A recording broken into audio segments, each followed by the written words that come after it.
This is things you might have heard for the 5th of August, 2025. I'm Jake Payne, your host, news nerd, and media trends analyst, as you see there on the screen. And I'm going to give you 8 news stories from the past 30 or so hours that you deem conversational. You helped us pick out these stories. These aren't just stories that I plucked out of nowhere. Trust me, we would not still be talking Sydney Sweeney if we weren't.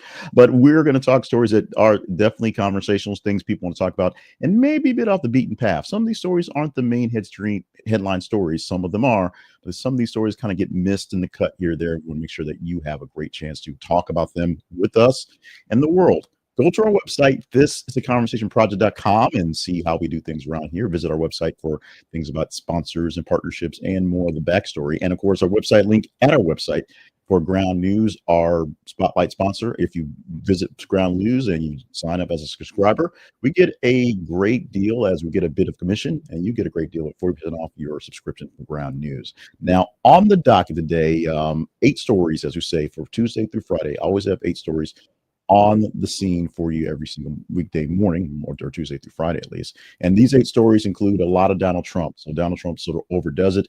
But the stories we're technically hyping, if you will, the stories we're actually putting out to tease where you are Kristi Noem, Sean Combs, and Elon Musk. 2 of those guys are essentially in the cronyism of Donald Trump. One may get a cronyism. I know there's talk about pardons. Not talking about that one. But yes, we promised you Sydney Sweeney. We got Sydney Sweeney coming. Trust me, she is coming. We will talk more Sydney Sweeney and Trump and how this gets even more odder as the days go by. Let's get into our first story, though, which is a bit more serious. First stories are a bit more serious and deal with Trump and his actual administration. And we probably should have put this lady in here in the trio up there, but we wanted to tease some Sean Combs.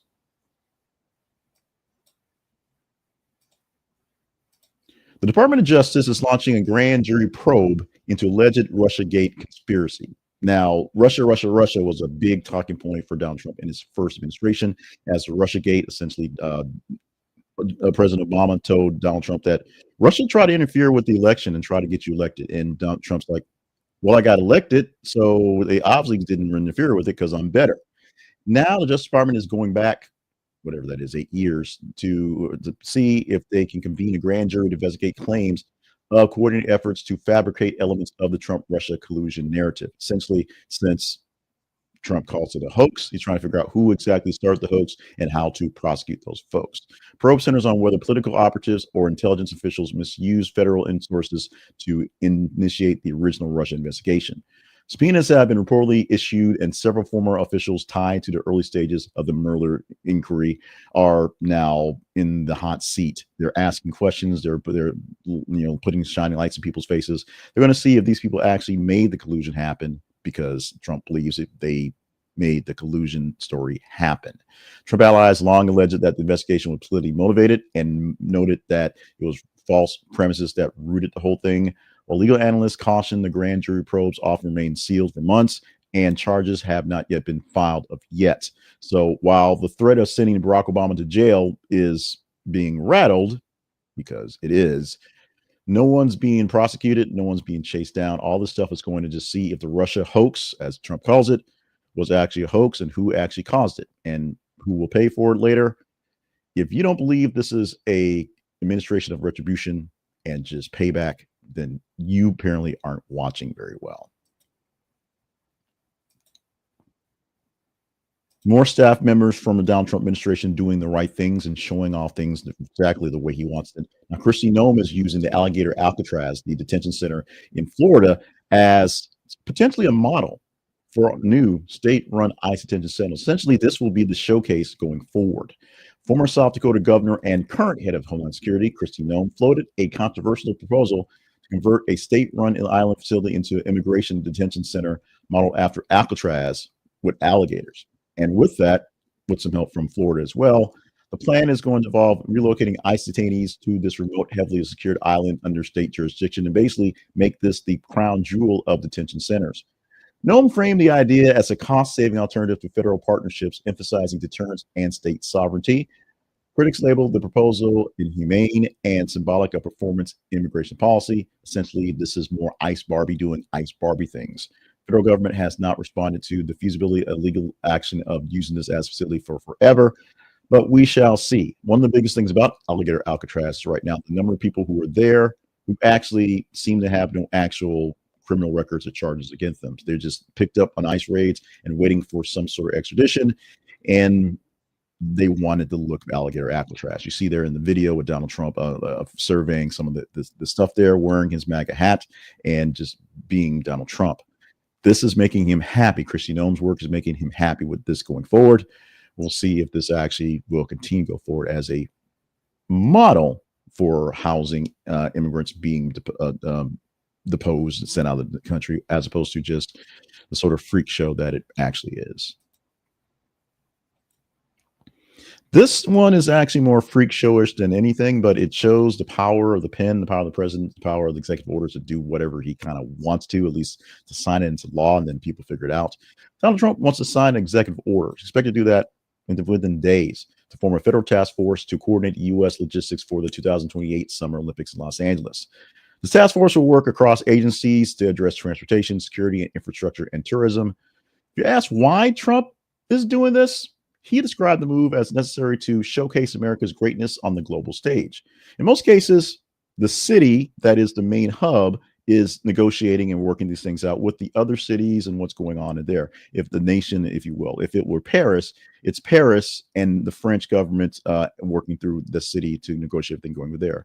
Not so much the president of the United States, not so much Macron running the show over there. The LA Olympics last held in 1996. You may remember that one from there, a big deal in the Coliseum, things like that. Supporters say early coordination will help avoid cost overruns, which should be great. But critics argue it's branding opportunity wrapped in governance. It's Donald Trump putting his name on something else that doesn't necessarily need his name on it, because it was going to happen more or less regardless.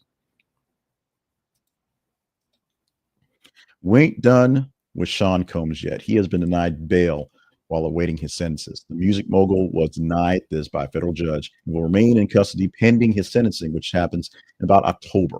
Combs was recently convicted on weapons and trafficking related charges following a lengthy federal investigation. It may seem like it was salacious stuff, and it was, but the trafficking and weapons of what he was officially charged with, and that is big deal stuff that went down. They argue that Combs, the prosecutors argue that Combs poses a flight risk, and given his international assets and influence, if you let him go home, he might sneak out somehow. They cited the court obstruction concerns and severity of charges for denying the bail in the first place. Sentencing, like I said, happening later in the fall, October or so, with experts anticipating a substantial prison term. You can't go home no more may actually stand for Mr. Combs, because he ain't going home while he's waiting sentences, and he may not go home for quite some time after he is sentenced to his actual stay.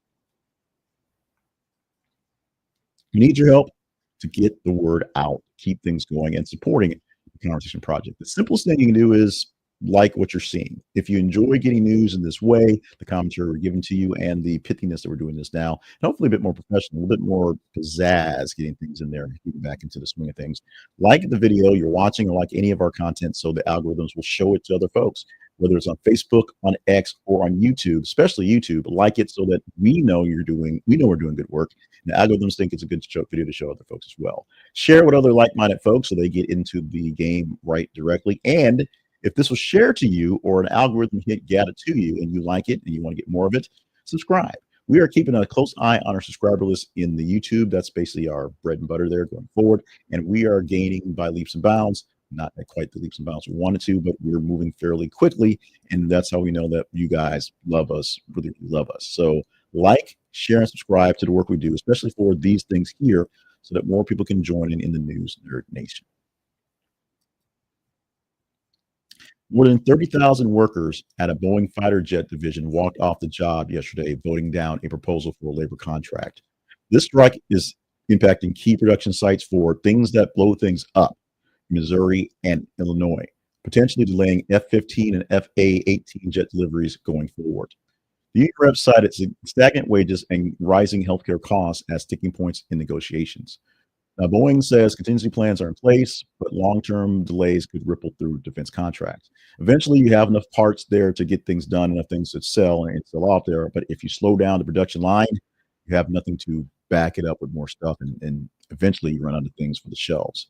This walkout marks the largest strike at Boeing's military division in over 2 decades because Boeing is fairly good about taking care of its military folks. The jumbo jet liners, that thing seems to be a hot mess, but taking care of the military is a big deal. Unfortunately, this may be more ripple effects of Doge stuff and Trump 2.0, especially since they're saying the workers are having issues paying their health care and paying for the wage stagnation. Missouri, a state that is run by Josh Hawley, who brought up a lot of complaints about things in Doge and things in the big beautiful bill that were going to affect some of the workers in his state, is one of the people who are speaking out against this. But there's not much you can do until the people don't have the wages to get through things, and they call a strike.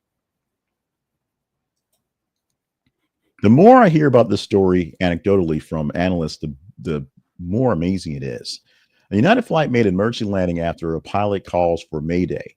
The emergency landing for the United flight was forced to make this landing after the pilot did a rare, fairly chill Mayday call. The incident occurred over Colorado airspace due to onboard failure systems, according to FAA. Basically, the plane lost an engine and then lost a second engine and was a little too heavy with its fuel to actually land as it was. So he said, "Mayday." If you listen to the call, it's like Mayday. Like, okay, Mayday, let's do this. They did some extra flights to release some fuel so that it would be not so heavy. The passengers described the sudden descent and the visible crew urgency about before the landing and safely back in Denver as a big deal, but nothing too serious, as they were basically told all the way what was happening. No injuries reported. FAA United doing a full investigation. That flight was relieved of its crew and its carriers fairly easily. The flight obviously did not make its full trip to where it's going, so they had to basically be a big long delay for folks. But aviation experts say that the Mayday calls are uncommon, signal only for the most urgent of in-flight issues. They were able to get the Mayday to figure out what was going on and deal with it. It wasn't like something off of airplane where the plane was going down and you had to like pull it up. It was something that could be fixed, handled, a whole lot of chill, apparently. Check out the video newscast of listening to the tower and the pilot. It's amazing to hear this. You know what's amazing? It's really amazing. Tesla. Tesla is a blue chip stock that it makes a lot of money and does a lot of things, but it's been in a bit of a tizzy lately because of the guy pictured here who CEO runs it, has most stock on it, and the board is a bit of, miffed that he spent, 6 months trying to play politics not so well, and that his company was losing market share and money going forward. Meanwhile, the board are giving him $29 million in a package because he's Musk. It's in the stock package. It's not just straight up cash, but compensation is tied to company performance metrics, which have exceeded the 2025 projections. Even though things aren't so great, sales are down and there's layoffs happening, and the company has some internal strife and issues. So critics are like, why are we giving him 21 billion dollars in stock? But supporters say the package reflects the long-term vision and past growth under Musk's leadership and future growth to come now that he's back to work and focusing on work. Maybe the package is one of the largest single payouts in corporate history, so that's history there. They like to do things big, so they're doing it big. We shall see. We shall see how things roll out on the rebounds of Tesla. Although you can say it doesn't necessarily need to rebound so much as just be itself going forward. But we'll see what happens on this and the backlash from $29 billion to down to I'm sorry, I'm Freudian slip. $29 billion to Elon Musk when the company technically isn't doing so great.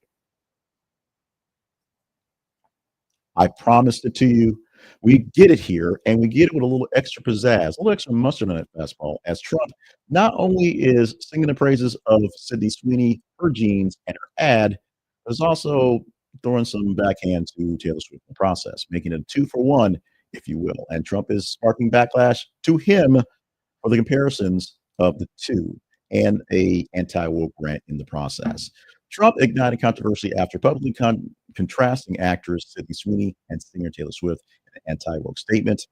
At a campaign event, Trump praised Sweeney's patriotism and traditional values while calling Swift a woke puppet. Of course, the Trump Swift stuff has been kind of ongoing for a while. Apparently, some folks on X and social media are trying to rally the Swifties to do their best to get rid of Republicans in the midterms and whoever Trump puts up for the next election in 2028. And so that brings her back into his radar and something to shoot at. Also, Sydney Sweeney is a registered Republican, which is great. And she does have great genes. Now, social media is doing all it can to make this even worse, accusing Trump of misogyny and politicizing pop culture images, which he is, both of those. Meanwhile, Sweeney's actually said something. She hasn't said much about the actual ad. American Eagle said it's just an ad. We're selling jeans. She's selling good jeans, like blue jeans. Sweeney distanced herself from this remark, issuing a brief statement emphasizing neutrality in the issue. He doesn't get between Donald Trump and Taylor Swift, as Brooke Shields had nothing between her and her genes. We have to clean that up. If you're old like me, you get it. If you don't, go Google it. Sassoon. It's out there. No, Jordache. Wrong genes. Jordache. Sassoon, a whole nother animal.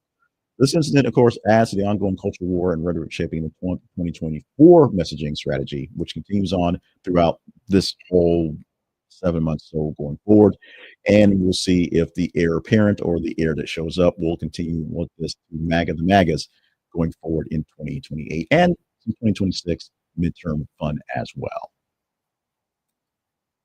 Taking a pause, or actually a stop for the news, because we're going to go to our spotlight sponsor, a quick hit on ground news right now. What we do at ground news, or with ground news, I should say, we don't do it. They do all the magic.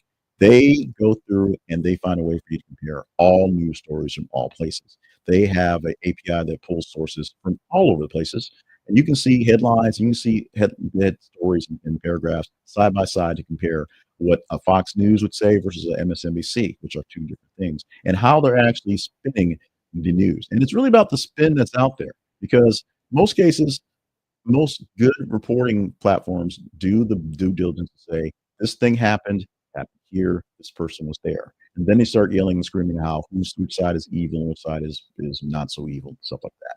But ground news allows you to see what the sources are saying, so you can choose from your own research of which source you want to believe or which source is just sticking it a bit too much, overdoing it. Plus, the blind spot feature allows you to see quickly what actual full stories are being overly done by a certain Republican or Democratic sort of a rag, so that you're not seeing the full story in general.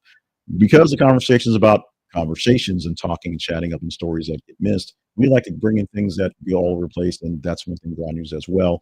Go to Ground News via our link. This is theconversationproject.com/ground news. This is theconversationproject.com/ground news, and you can get in on a great deal, 40% off their news plans, and we get a small commission as this is an affiliate link. Wrapped up for this Tuesday, August the 5th, 2025. I am Jay Cleveland Payne. This has been Things You Might Not Have Heard. Thank you so much for joining us for this Tuesday edition. Thank you for being along with us as we have toyed around with the process of this, if you will.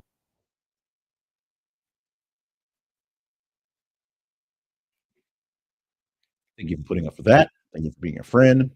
Thank you for what you've done to support us over this time.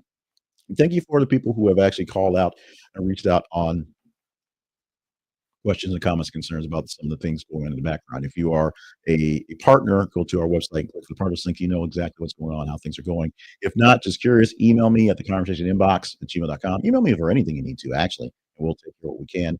But we can go deeper in detail on how things are working and what to work out for. Also, big project have going on along with another project. I'm looking for, if you're an entrepreneur, if you're a business person, looking for some folks to interview for my class I'm teaching this fall at my day job. I work at a university in logistics and teach some classes in entrepreneurship. So if you want to get some promotion to some eager students who have no choice but to watch you, check me out as well. Otherwise, have a great Tuesday. I'm saying this because it's 5:20 as I record this. Have a great Tuesday, the 5th of August for the day. Enjoy the news, enjoy yourself, enjoy your life, enjoy your purpose. We'll try to do this again for a Wednesday edition for tomorrow.